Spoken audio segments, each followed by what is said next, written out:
Science: NASA reveals Artemis II crew, the first moon astronauts in 50 years. The announcement marks a milestone for the program, which aims to return humans to the moon as a stepping stone for Mars. NASA has selected the four astronauts who, for the first time in 5 decades, will embark on a journey that only 24 people have ever undertaken around the moon and back to Earth. The U.S. Space Agency's new lunar mission, called Artemis II, will have a crew that includes the first two women, the first black person, and the first non-American to ever leave low Earth orbit. As soon as November 2024, NASA astronauts Rio Wiseman, Victor Glover, and Christiana Koch, and Jeremy Hansen from the Canadian Space Agency (CNA) will launch on the first-day mission. The crew, which includes 3 pilots and an engineer, has been charged with testing NASA's newest lunar spacecraft, called Orion, on its first crewed flight. We're going to carry our excitement, your inspirations, your dreams with us on this mission. Artemis II, your mission, Cox said at the announcement event at NASA Johnson Space Center in Houston, Texas.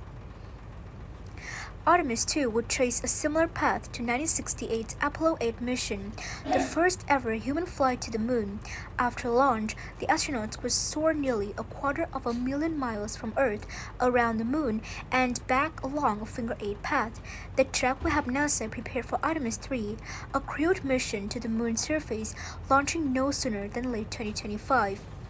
We are here today with a mission to introduce the world to the crew of Artemis II. 4 names, 4 explorers, 4 of my friends answering the call to one small rocket away from Earth and chart a course around the moon. NASA Chief Astronaut Drew Akaba, who helped select the crew, and said at the announcement, "This flight will be challenging, but we face that challenge with the confidence that the people working beside us are up to the task." Today's announcement marks another milestone for NASA's Artemis moon program, which aims to put the first woman and the first person of color on the surface and build up a lunar presence as a proving ground for Mars, overcoming delays, technical snafu's, and cost overruns. Artemis notched a major achievement with last November's launch of Artemis I, a pivotal unscrewed test flight. The Artemis II crew will be the first humans to fly aboard NASA's 322-foot tall Space Launch System, SLS rocket and Orion spacecraft.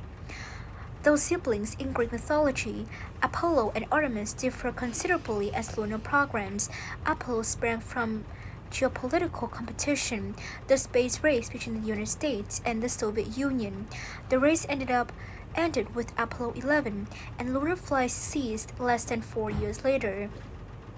With Artemis, NASA is instead pursuing a long-term goal, venturing beyond Earth to stay. Unlike Apollo, which targeted the moon's equatorial region, Artemis aims to explore the South Pole, where permanently shallow areas hold deposits of lunar soil rich in water ice. Future missions could harvest this resource to produce water, oxygen, and rocket fuel. Artemis also seeks to send a more diverse group of human explorers to the moon. The Apollo astronauts were all white American men, mostly military test pilots.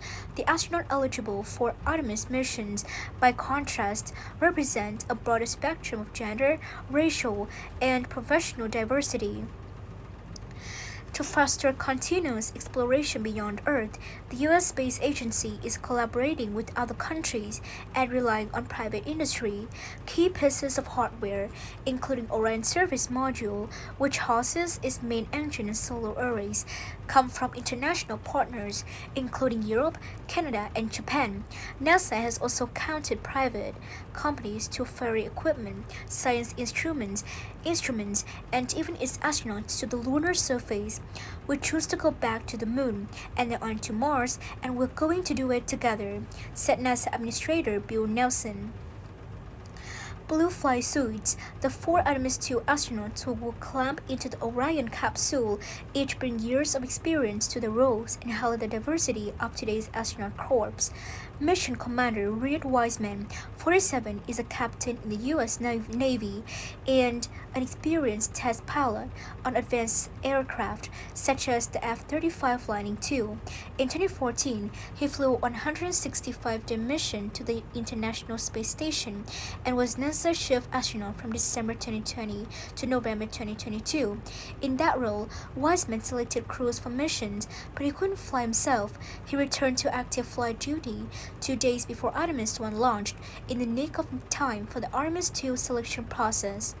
Wiseman has said his astronaut ambition was sealed when he saw his first space shuttle launch in 2001 from a side of a road in Cocoa Beach, Florida.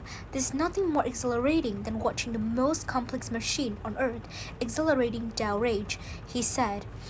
When asked to reflect on the risk of spaceflight in 2014 NASA interview, he said, "There's not even a question, just to go out there and push humanity further than we've ever been.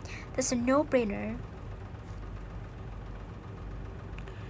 Artemis 2 pilot Victor Glover. Okay, this one. The mission's pilot Victor Glover, 46, is a test pilot who has flown state-of-the-art aircraft with the U.S. Navy for more than 21 years. When selected for the astronaut corps in 2013, the Pomona, California native was serving as a legislative fellow in the U.S. Senate. Glover was the pilot and second in command on NASA and SpaceX crew on a mission to the International Space Station. Glover spent 168 days in orbit on that mission from November 2020 to May 2021. It's so much more than the 4 names that have been announced. We need to celebrate this moment in human history, Glover said at the announcement. Artemis 2 is more than a mission to the moon and back. It's more than a mission that has to happen before we send people to the surface of the moon. It is the next step on the journey that gets humanity to Mars.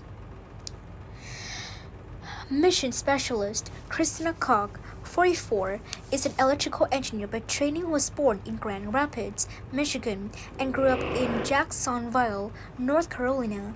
After a stint at NASA's Goddard Space Flight Center, she lived for a year at the U.S. South Pole Research Station. She went on to work at the Johns Hopkins University Applied Physics Laboratory, where she contributed to instruments on NASA's Juno mission and its scientific basis run by the National Oceanic and Atmospheric Administration. Anyway, this is kind of long, so I'll read it tomorrow, read the rest of it. So let's watch this video to find out more about the trajectory of Artemis 2.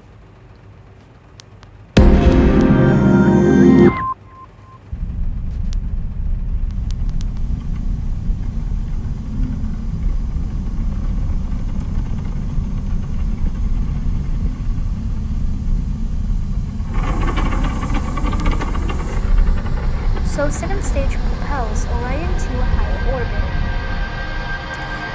Now is the picture of the Artemis 2 orbit around the Earth, right? We will head on to the moon.